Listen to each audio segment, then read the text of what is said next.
Ça ressemble à quoi sur le terrain? Ça reste des régions très dangereuses?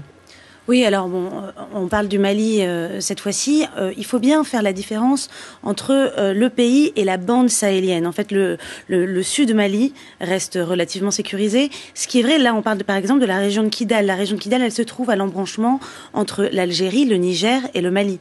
On est dans un grand désert qui effectivement n'est pas sous contrôle. On disait tout à l'heure, plusieurs conflits se superposent. D'un côté, il y a les Touaregs qui revendiquent une indépendance justement dans la zone de Kidal. Qui revendiquent une indépendance auprès de Bamako, donc ils sont en conflit avec l'armée malienne.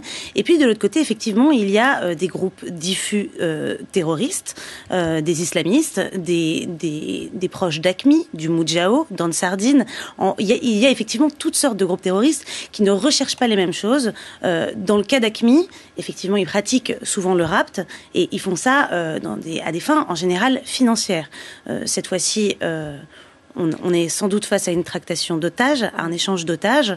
AQMI, en général, effectivement, pratique des prises d'otages en vue de négocier quelque chose. Mais il y a toutes sortes d'autres terroristes dans cette zone qui peuvent être extrêmement dangereux. Le Moudjahou, par exemple, pratique des exécutions sommaires.